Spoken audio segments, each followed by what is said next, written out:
까지 말씀입니다. 골로새서 4장 7절부터 18절까지 말씀, 제가 가진 성경 신약 328페이지에 있습니다. 골로새서 4장 7절부터 18절까지 우리 한 절씩 교독하도록 하겠습니다. 두기고가 내 사정을 다 너희에게 알려주리니 그는 사랑받는 형제요 신실한 일꾼이요 주 안에서 함께 종이 된 자니라. 보내는 것은 너희로 우리 사정을 알게 하고 너희 마음을 위로하게 하려 함이라. 신실하고 사랑을 받는 형제 오네시모를 함께 보내노니 그는 너희에게서 온 사람이라. 그들이 여기 일을 다 너희에게 알려주리라. 나와 함께 갇힌 아리스다고와 바나바의 생질 마가와 이 마가에 대하여 너희가 명을 받았음에 그가 이르거든 영접하라. 유스도라 하는 예수도 너희에게 문안하느니라. 그들은 할레파이나 이들만은 하나님의 나라를 위하여 함께 역사하는 자들이니 이런 사람들이 나의 위로가 되었느니라. 그리스도 예수의 종인 너희에게서 온 에바브라가 너희에게 문안하느니라. 그가 항상 너희를 위하여 애써 기도하여 너희로 하나님의 모든 뜻 가운데서 완전하고 확신 있게 서기를 구하나니 그가 너희와 라오디게아에 있는 자들과 히에라볼리에 있는 자들을 위하여 많이 수고하는 것을 내가 증언하노라. 사랑을 받는 의사 누가와 또 데마가 너희에게 문안하느니라. 라오디게아에 있는 형제들과 눈바와 그 여자의 집에 있는 교회에 문안하고 이 편지를 너희에게서 읽은 후에 라오디게아인의 교회에서도 읽게 하고 또 라오디게아로부터 오는 편지를 너희도 읽으라. 아키뽀에게 이르기를 주 안에서 받은 직분을 삼가 이루라고 하라. 나 바울은 친필로 문안하노니 내가 매인 것을 생각하라. 은혜가 너희에게 있을지어다. 아멘. 사랑하는 성도 여러분, 주 안에서 은혜 넘치는 이 밤 되기를 소망합니다.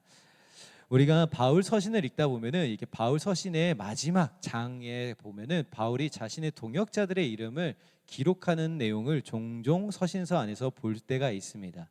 그럼 우리가 가끔 이 말씀을 볼 때 이 말씀은 도대체 어떻게 해석해야 되고 어떻게 바라보아야 할까라는 생각들이 들 텐데, 이거 설교하는 설교자도 마찬가지로 이걸 가지고 과연 어떻게 설교해야 할 것인가 많은 고민을 하게 되고 연구를 하게 되는데, 오늘 이 본문을 가지고 오늘은 동역의 힘이라는 주제로 함께 말씀을 나누어 보고자 합니다.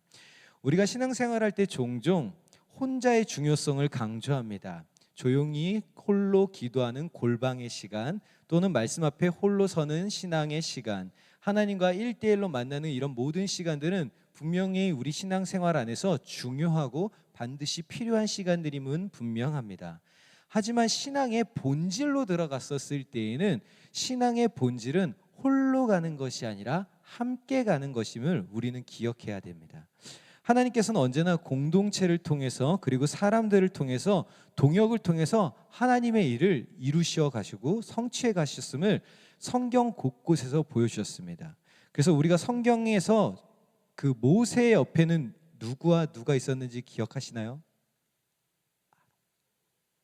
네, 아론과 홀이 있었죠. 그리고 또 누가 있었죠? 다윗의 곁에는 수많은 다윗의 용사들이 있었고요. 그리고 예수님의 곁에는 12명의 제자들이 있었습니다. 예수님이 능력이 없어서 12명의 제자를 세우신 게 아니라 예수님이 그들과 함께 사역하시며 그들을 통하여 하나님의 나라를 이루시길 원하셨기 때문에 예수님께서 제자를 세우셨던 것처럼 오늘 본문에서 사도 바울 곁에 여러 명의 동역자들이 등장하고 그 동역자들을 한 사람 한 사람 우리가 같이 살펴보면서 왜 바울이 이 사람들을 굳이 이 골로새서라고 하는 교회를 향하여 편지를 쓸 때에 다 기록하였는지를 함께 나누고 이 안에서 하나님은 어떠한 분이신지를 배워보기를 원합니다. 먼저 바울이 이 당시에는 로마 안에 갇혀 있었던, 로마 감옥에 갇혀 있었던 때였습니다. 육체적으로 자유롭지 않았고 교회들을 직접 방문할 수 없었기 때문에 바울이 할 수 있는 것은 편지를 쓰는 것밖에 없었습니다. 그러나 중요한 것은 편지를 써도 이것을 전달해야 될 사람이 곁에 있어야 되는데, 그때 바울의 곁에 있었던 두 사람을 바울은 이렇게 소개합니다. 두기고와 오네시모다라고. 그래서 처음으로 등장하는 인물이 바로 두기고입니다. 바울이 그를 가리켜 사랑받는 형제요 신실한 일꾼이요 주 안에서 함께 종된 자라고 표현하는 것은 이 짧은 묘사 안에 두기고의 인격과 그의 사역의 본질이 모두 담겨 있기 때문에 그렇습니다. 먼저 이 사랑받는 형제라고 하는 표현은 그가 교회 공동체 안에서 신뢰와 사랑을 받는 인물이었다는 것을 뜻합니다.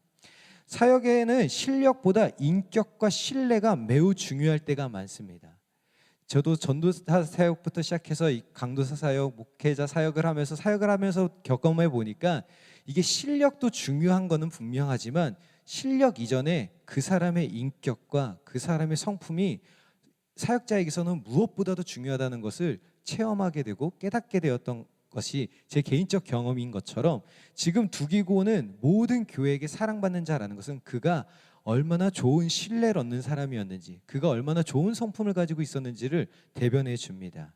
또한 그가 바울을 대신해서 교회에 편지를 전달할 수 있었다라는 것은 바울에게도 신뢰 대상이었다는 것입니다. 그래서 그 다음에 이어지는 표현이 신실한 일꾼이라고 이야기합니다. 두기고가 단기가 아니라 오랜 시간 동안 일관되게 충성된 모습을 바울에게 보여줬기 때문에 바울은 그를 향하여 신실한 일꾼이라고 평가할 수 있었던 겁니다. 성경에서 보면은 그가 에베소서, 골로새서, 빌레몬서 전부 다 전달하는 일을 맡았습니다. 디도서와 디모데후서에서도 바울의 심부름꾼으로 그가 등장하고 그는 단순하게 바울의 조력자가 아니라 바울의 모든 사역을 돕는 하나의 동역자, 아주 사역에 중요한 연결고리와 같은 인물이었습니다. 그리고 그가 주 안에서 함께 종된 자라고 바울이 마지막에 표현하는 것은 그가 바울과 주종 관계가 아니라 동등된 자임을 바울이 나타내고 싶었기 때문에 그렇습니다. 바울은 사도로 부름받았기 때문에 어쩌면 거들먹거릴 수 있었습니다. 나는 사도고 얘는 내가 세운 직분자야 라고 얘기할 수도 있었겠지만 바울은 거기서 이렇게 얘기합니다. 주 안에서 함께 종된 자다. 즉 나도 종된 자고 이도 종된 자인데 그가 나의 사역을 돕는 자다라고 얘기하면서 자기를 높이지 않고 두기고와 함께 낮아지면서 사역의 본질이 권력이 아니라 섬김임을 바울은 가르치고 증명해주고 있는 것입니다. 두기고가 하던 역할은 무엇이었느냐? 편지를 가지고 가서 교회에다 던져주고 다시 돌아오는 것이 아니라 그 편지를 읽어줘야 했습니다. 교회에게. 그리고 그것을 가르쳐주면서 어떻게 했느냐? 바울의 뜻과 지금 바울이 처한 상황을 그 교회에 설명해 줘야 했었습니다. 지금 선생님이 이 편지를 쓸 때는 로마 감옥에서 어떤 상태였었고 당신들을 향하여 어떠한 마음과 어떠한 표정으로 이 편지를 썼었습니다. 그리고 당신들이 그것에 관하여 질문이 있다면 내게 주십시오. 그럼 내가 그걸 가지고 바울 선생님께 가서 다시 전달하겠습니다. 즉 두기고가 거기서 자기가 혹시나 교만하여져서 교회의 뜻을 왜곡돼서 바울에게 가르쳐줬다면 두기고의 그 모든 사역들이 자기가 높아지기 위하여 사역할 수 있는 충분한 위치였던 것이었죠. 그러나 그는 전달하는 것에 있어서 그 교회와 바울을 이어주는 그 전달자의 역할로서 충분히 만족하며 그것을 충성되이 감당했었습니다. 그리고 두 번째로 등장하는 인물이 바로 오네시모입니다. 바울은 그를 신실하고 사랑받는 형제라고 소개하면서 너희 중에 한 사람이다 라고 이야기하는데 왜 그러느냐? 이 오네시모는 저희가 아는 것처럼 빌레몬서에 나오지만 그가 골로새 출신인 노예입니다. 빌레몬이라고 하는 사람의 종으로 있었던 사람이 바로 이 오네시모인데 그가 그 종을 떠나서 도망쳤었습니다. 도망치고 나서 로마로 왔다가 거기서 감옥 가운데서 바울을 만나게 되고 그리스도 예수를 구주로 영접하고 그가 복음을 듣고 새 사람으로 입어졌습니다. 그리고 바울은 다시 그를 빌레몬에게 보내면서 나에게 하듯 네가 이를 맞이할 거라는 것을 내가 믿는다라고 이야기하면서 이 오네시모를 다시 돌려보내는데 그의 과거는 말 그대로 무익한 자였으나 예수 그리스도를 만나고 유익한 자가 되어서 이제는 단순히 도망자가 아닌 고향 땅의 교회로 향하여 나아가는 복음을 전달해야 되는 인물이 바로 이 오네시모였습니다. 그래서 그 당시에 많은 복음은 종과 노예라고 하는 이 주인과 노예라고 하는 신분 제도를 복음이라고 하는 강력한 도구가 얼마나 잘 무너뜨렸는지를 보여줍니다. 여기서 우리가 한번 주목해야 될 것은 그렇다면 왜 이 두 사람을 함께 보냈느냐라는 거죠. 사실 이 두 사람은 신분도 다릅니다. 배경도 다르고요. 태어난 곳도 다르고요. 문화도 다르고요. 다 다릅니다. 그러나 바울은 이 서로 다른 배경을 가진 이 두 사람을 함께 보냅니다. 그리고 그들에게 가서 각자의 주어진 그 사명을 그 교회, 이 골로새 교회에 가서 전파하기를 원했습니다. 그래서 두기고는 신뢰와 충성된 일꾼으로 그곳 가운데서 역할을 감당하며 오네시모는 회복과 은혜의 증거로 교회 앞에 나아가기를 바울은 권면하였습니다. 그래서 이러한 사람들을 통하여 골로새 교회도 다시 한번 세워져 가고 그들이 하나님의 복음 앞에서 온전케 세워지기를 원하던 바울의 그 마음은 이 두 사람을 함께 보내는 것으로 결정되어졌던 것입니다. 우리는 바울이 감옥에 있으면서 사역이 멈추지 않았던 그 가장 큰 이유가 바로 이런 동역자들임을 다시 한번 기억하면서 또 이 10절부터 14절에 나오는 새로운 인물들을 살펴볼 필요성이 있습니다. 먼저 등장하게 된 인물은 바로 아리스다고입니다. 이 아리스다고는 나와 함께 갇힌 자라고 부르는데 그는 데살로니가 출신으로 바울의 3차 전도 여행 때부터 동행했던 충성스러운 동역자입니다. 에베소에서 우상 장사꾼들로 인해서 바울과 그 일행들이 쫓겨날 때에 그도 함께 쫓겨나고 바울과 함께 그 일행들과 함께 끌려가서 돌에 맞아 죽을 뻔한 위기도 함께 견뎌내야 했습니다. 또한 로마로 압송될 때 바울과 함께 배를 타고 가다가 폭풍과 풍랑을 만나서 난파되는 그 경험도 함께해야 했었고 쇠사슬을 같이 차고 감옥에 들어가야 하는 경험을 한 인물이 누굽니까? 아리스다고입니다. 그의 모습을 통해서 바울이 증명하고 있는 것은 무엇입니까? 라면 동역이란 힘 좋을 때만 함께하는 사역이 아니라 동역이 아니라 힘들고 어려운 순간 고난과 위기 속에서도 함께하는 것이 동역이라는 것입니다. 우리가 교회 안에서 한 공동체로서 동역자로 부름받았다라고 하는 그 표현은 내가 기쁘고 즐거울 때만 상대방이 기쁘고 평안할 때만 내가 동역자로 곁에 있는 것이 아니라 그가 힘들 때 또는 내가 힘들 때도 그들 곁에서 함께 곁이 견뎌내주고 그 환난과 고난을 함께 맞이하면서 그를 위로하고 그가 다시 일어설 수 있도록 도와주는 것이 동역이라는 것이죠. 그래서 제가 참 좋아하는 표현 가운데 하나가 우리 담임 목사님께서 종종 우리 성도님들 향해서 표현하시는 표현인데 전우라고 하는, 우리 목사님이 자주 얘기하시죠. 나랑 함께 아니면 다 전우들과 같다라고 얘기하시는, 정말 그 어렵고 역경의 시기를 함께하는 것, 그것이 동역이라는.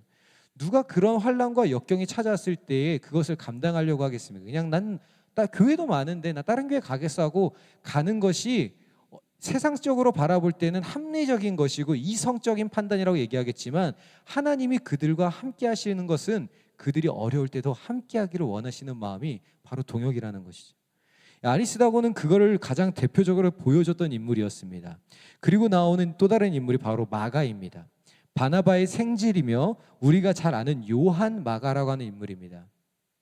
이 사람은 1차 전도 여행 때 바울과 함께 바나바와 함께 갔으나 그가 중간에 어떻게 했죠? 도망갔습니다. 그래서 바울이 어떻게 하죠? 나는 마가를 데리고 갈 수 없다라고 얘기했는데 바나바는 어떻게 하죠? 그래도 그를 데리고 가야 한다라고 해서 두 사람 사이에 의견이 충돌되어지고 결국 두 사람이 갈라지면서 바나바와 바울이 초대교회 전도를 시작할 때 항상 같이 가던 그 두 사람이 이 마가로 인하여 갈라지게 됐던 인물이 이 마가입니다. 그런데 그가 오늘 보면은 바울의 충성된 조력자로 나타납니다. 그가 분명히 바울을 떠났었고 바울은 그와 함께 할 수 없다고 했는데 그 어떠한 시간이 흐르고 나서 보니까 그가 어느새 바울의 든든한 조력자가 된 것이죠. 그리고 바울은 그들에게 오늘 골로새 교회에게 어떻게 이야기하면 마가에 관하여 명을 받았거든 영접하라라고 이야기합니다. 이는 단순히 인사 이상의 의미를 이야기합니다.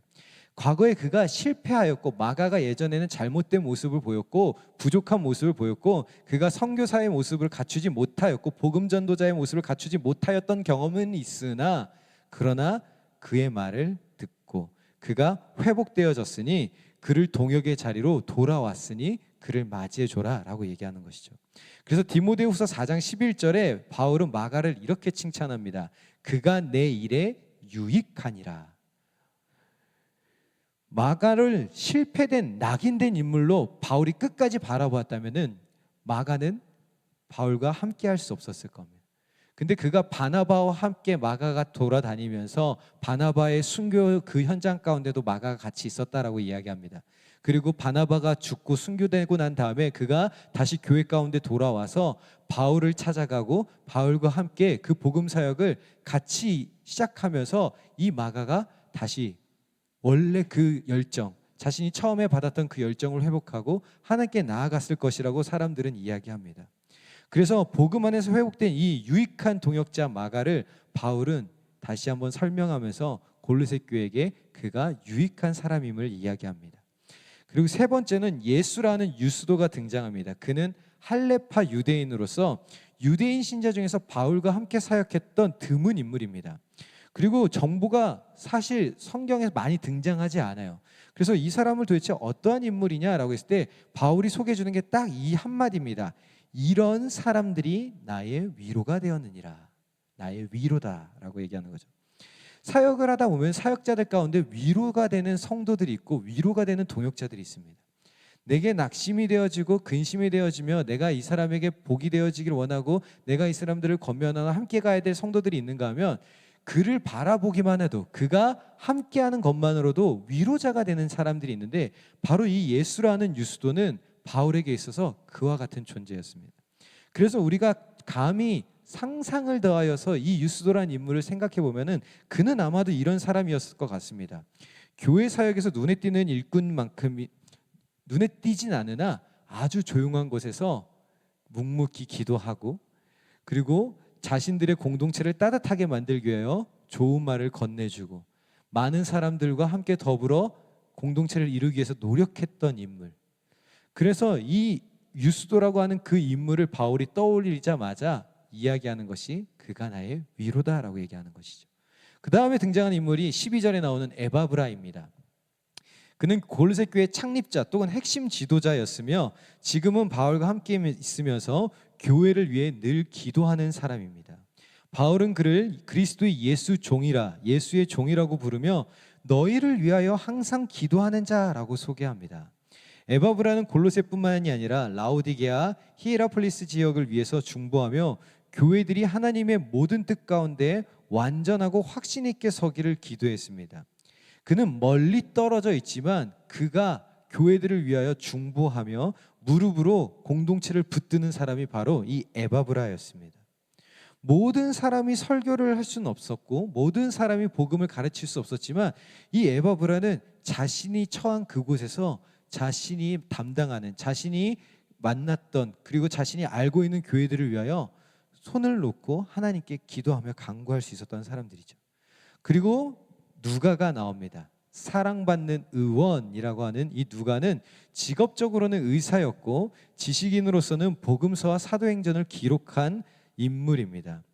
바울의 선교 여정을 함께하면서 바울의 건강을 돌보고 전문적인 지식과 기록의 재능을 통해 복음 사역, 복음서를 서신을 쓰는 모든 일들에 함께했던 인물이 바로 이 누가입니다. 그래서 누가를 통해서 우리는 동역자들 가운데 어떤 인물들을 볼 수 있느냐? 모든 사람들이 신학을 할 필요가 없다라는 거죠. 전문성을 가지고 하나님의 나라를 섬기는 평신도 사역의 대표적 인물이 바로 이 누가입니다. 그는 자신이 가지고 있는 그 직업을 가지고 바울의 사역을 돕는 평신도 사역의 대표적 인물로 모두가 설교자가 될 필요 없고 어떤 이는 기록으로 어떤 이는 치유로 어떤 이는 행정으로 어떤 이는 예술로 하나님의 나라를 섬길 수 있음을 보여준 인물이 바로 이 누가입니다. 그리고 마지막으로 등장하는 인물이 바로 데마입니다. 우리 데마는 오늘 여기서 보면은 우리와 함께하고 있는 데마라고 이야기하지만 제가 아무것도 쓰지 않았습니다. 우리가 잘 아는 것처럼 디모데후서 4장 10절에 가면 데마는 뭐라고 표현되어 있죠? 그가 세상을 사랑하여 떠났다라고 되어 있습니다. 그래서 우리가 동역은 시작보다 더 중요한 게 무엇입니까? 라면은 마치는 것입니다. 내가 이 사람과 함께 동역자로서 세움받았고 이 동역을 함께 달려가는데 중간에 어려운 일이 닥쳐오고 유혹이 닥쳐오고 힘든 일이 닥쳐오니까 난 동역 이제 그만두겠어 하고 도망치는 것이 아니라 동역은 끝까지 함께 가는 것입니다. 그래서 모든 일들 가운데서 완성은 하나님이 이루시는 것이니 우리는 동역자로 세움받을 때에 함께 겸손함으로 그 자리를 섬겨야 합니다. 바울의 이 동역자들의 이름을 전부 다 언급하면서 초대교회의 공동체성을 보여줍니다. 각자 역할이 다르고 각자 생각하는 것들이 다르고 문화가 다르고 신분도 달랐으나 모두가 바울의 동역자로 부름받으며 바울과 함께 교회를 세우는 일꾼들이었음을 보여주면서 바울은 동역의 관계 속에서 신실함이 드러남을 보여줍니다. 그래서 우리는 오늘 이 성경에서 우리 같이 말씀 한 절만 먼저 봤으면 좋겠습니다. 우리 15절입니다. 15절 시작. 라오디게아에 있는 형제들과 눈바와 그 여자의 집에 있는 교회에 문안하고. 아멘. 오늘 이 눈바라고 하는 이 여자가 등장하는데 이 사람은 이 라오디게아 이 곳 가운데 있는 형제들과 함께 교회를 제공한, 자신의 집을 교회로 제공한 인물이라고 봅니다. 그는 어떤 사본에선 남성이라고도 이야기하고 어떤 사본에선 여성이라고 되어 있지만 오늘 성경에선 여성이라고 이야기하기 때문에 이 님바 또는 눈바라고 하는 이 인물은 교회 안에서 자신의 터전, 자신의 그 모든 것을 제공한 인물이 또 다른 동역자임을 보여줍니다.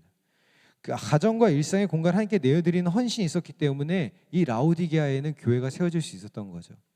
우리는 교회는 단절된 섬처럼 각각 떨어져 있는 것이 아니라 서로 유기된 관계임을 오늘 이 말씀을 통해서 볼 수 있습니다.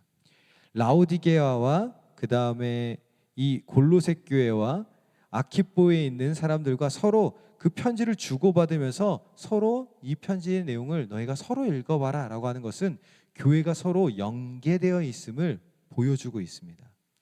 우리가 하나님의 말씀 앞에서 그리고 마지막으로 인물을 살펴볼 인물이 바로 아키포인데 아키포는 우리의 동역자요 군사라고 빌레몬서 1장 2절에 나옵니다.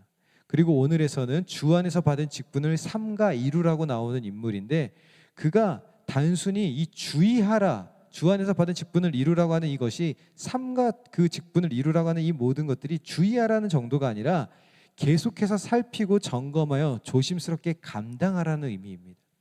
단순한 열정으로 직분을 시작하는 것이 아니라 시간이 지날수록 그 사역 가운데 지치는 상황이 닥쳐오고 방심하는 일들이 닥쳐오고 세상의 유혹이 닥쳐올 때에 그러한 것에서 우리가 찾아야 될 것은 초심의 열정이 아니라 지속적인 점검, 나의 신앙에 대한 지속적인 점검, 경계, 그리고 끝까지 신실하게 감당하고자 하는 겸손한 자세입니다. 그래서 우리는 사역을 감당할 때에 주 안에서 받은 직분인 것을 기억해야 됩니다. 오늘 아키포도 주님께로부터 받은, 주께로부터 받은 이 직분, 주 안에서 받은 이 직분을 이루라고 이야기하는 바울의 권면처럼 우리가 부름을 받은 것, 직분을 받은 것은 주께서 주신 것입니다. 주께서 세우신 것이죠. 그렇기 때문에 우리는 이 사명을 충실히 감당할 수 있기 때문에 하나님이 세우셨다고 믿고 달려가야 됩니다. 아키포에게 바울이 개인적인 권면을 남긴 것은 공동체 안에서 각 개인이 자신이 받은 그 사명을 끝까지 감당해야 교회가 온전케 되어지고 든든히 세워져 갈 수 있음을 바울이 알았기 때문에 그렇습니다. 아리스다고가 곁을 지켰고 마가가 회복되어 돌아왔으며 누가가 기록으로 헌신했고 아키포는 자신에게 맡겨진 자리에서 끝까지 충성하라는 이 모든 당부들을 통해서 바울은 골로새 교회의 공동체가 어떻게 동역해야 될지를 가르쳐주고 있습니다.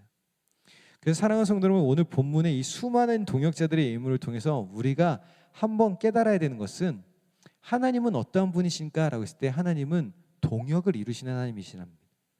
하나님께서는 동역을 좋아하시는, 동역을 사용하시는 하나님이시라는 거죠. 바울이 감옥에 있었지만 두기고와 오네시모를 통해서 편지를 전달하였고 하나님은 다양한 배경과 성격과 은사를 가진 사람들을 한 공동체로 묶어 복음을 확장하셨습니다. 아리스다고의 충성, 마가의 회복, 에바브르의 기도, 누가의 헌신, 이 모든 다양함을 하나님께서 주권적으로 연결하셔서 하나님의 아름다운 사역을 이루어 가신 것이죠. 그래서 우리가 볼 때는 내가 교회 안에서 직분을 받은 건 우연히, 내가 어떻게 이렇게 된 것은 우연히라고 가끔 이야기하시는 성도님들이 있지만 운이 좋아서라고 이야기할 때도 있고 그냥 얼떨결에라고 이야기하실 때겠지만 사랑하는 성도님은 모든 직분은 하나님이 세우신 것입니다. 믿으십니까? 그 직분은 그래서 하나님의 모든 계획하심과 섭리 가운데 이루어지는 것이기에 우리는 동역자로 부름받았음을 기억해야 합니다. 또한 하나님께서는 신실하신 하나님이십니다.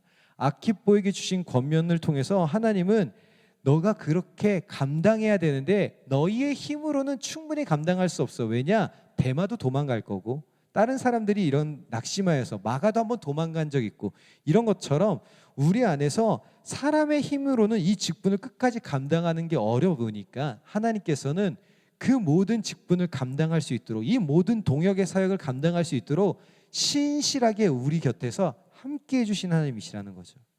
그래서 우리가 끝까지 그분을 믿고 의지할 때에 예수 그리스도 중심으로 우리가 나아갈 때 교회의 공동체는 예수 그리스도를 중심으로 세워져 갑니다. 내가 열심히 노력하고 내가 열심히 해서 교회를 세우겠어라고 하면은 내가 드러나게 되겠지만 주 안에서 받은 직분으로, 내가 하나님께로부터 받은 직분으로 내가 주 안에서 행하겠어라는 마음으로 사역할 때에 교회는 예수 그리스도가 세워지게 됩니다. 그래서 우리는 주 안에서라고 하는 이 믿음을 항상 잊지 않고 기억해야 합니다. 예수 그리스도께서는 신실함의 완성자이십니다. 사람은 아리스다고처럼 충성할 수도 있지만 대마처럼 흔들릴 수 있다는 것을 우린 너무나 잘 압니다. 언제는 예배드리는 것이 너무나 즐겁고 기도하기만 해도 눈물이 나고 찬양만 하면 마음이 뜨거워진 때가 있다가 어느 순간에는 정말 뜨겁지도 않고 차갑지도 않고 그냥 아무 반응 없이 몸이 건조하게 예배당에 앉아서 예배드릴 때도 있습니다. 그러나 예수님은 그러시지 않았습니다. 예수님은 이 모든 것을 끝까지 지시고 십자가를 끝까지 지시고 부활로 사명을 완성하시면서 신실하신 주님을 보여주셨습니다. 그래서 우리가 맡은 사명을 끝까지 감당할 수 없으니 예수님이 나의 이름으로, 나의 십자가로 내가 그 모든 능력이 되어서 이것을 완성하였으니 너희도 그와 같이 함께 걸으라고 말씀하십니다. 사랑하는 성도님, 이 말씀이 우리 성도님들에게 위로가 되셨으면 좋겠습니다. 우리의 동역이 완벽하지 않아도 하나님께서는 공동체를 세우시는 분이십니다. 믿으십니까? 내 동역이 완벽하지 않아도, 부족해도, 어떠한 것들이 자꾸 어긋나고 잘못돼도 하나님이 완벽하게 공동체를 세워가실 겁니다. 나의 부족함을 내 또 다른 사람을 통해서 그 부족함을 채우실 것이고, 그 사람의 부족한 것이 있다면 또 다른 사람을 통해서 채우실 것이고, 그 부족한 것들을 하나하나 채우셔서 하나님의 완전하신 그 뜻을 교회 가운데서 이루시고 완성하실 분이 바로 우리 하나님이십니다. 그렇기 때문에 때로는 우리가 흔들리고 때로는 신실하신 주님을 끝까지 붙들지 못해도 하나님이 그 일을 이루실 것을 기대하고 소망함으로 우리가 해야 할 것은 주님을 바라보는 것입니다. 주님을 떠나지 않는 것입니다. 예수 그리스도가 내 삶의 주인 되심을 끝까지 믿으며 예수 그리스도를 바라보아야 됩니다. 사랑하는 성도 여러분, 예수 그리스도 안에서 하나가 되는 우리 드림교회가 되었으면 좋겠습니다. 오늘 말씀을 통해 하나님은 우리에게 이렇게 말씀하십니다. 너는 혼자가 아니다. 너를 동역자로 세우신 이가 바로 나다. 너를 붙들고 계신 이가 바로 신실하신 주님이시다. 그분이 교회를 세우시고 그분이 너와 끝까지 함께 할 것이다. 그러니 두려워하지 마라. 놀라지 말라. 내가 너와 함께 하겠다. 사랑하는 성도, 골로새서 4장이 주는 복음의 위로는 우리에게 소망이 되어야 될 줄 믿습니다. 바울이 얘기했던 그 동역자들의 모습을 보면서 나는 이런 사람이 될 수 없는데, 나는 이런 사람이 되고 싶은데 라는 소망들이 우리 안에 있을 수 있습니다. 그러나 그 모든 것들보다 지금 우리는 예수 그리스도로 충분히 만족해야 될 줄 믿습니다.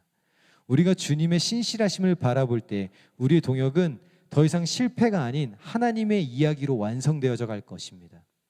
우리 드림교회가 하나님을 온전히 신뢰함으로, 신실하신 하나님을 신뢰함으로 우리의 각자의 자리에 주어진 자리, 그 충성된 사명의 자리를 감당해 나갈 때 하나님께서는 우리를 통하여 당신의 그 놀라운 나라를, 그 놀라운 복음의 확장을 이루시며 완성시키실 줄 믿습니다. 오늘도 이 수요일 밤에 피곤하고 힘든 육신을 이끌고 이 자리에 나온 우리 모든 성도님들을 위로합니다.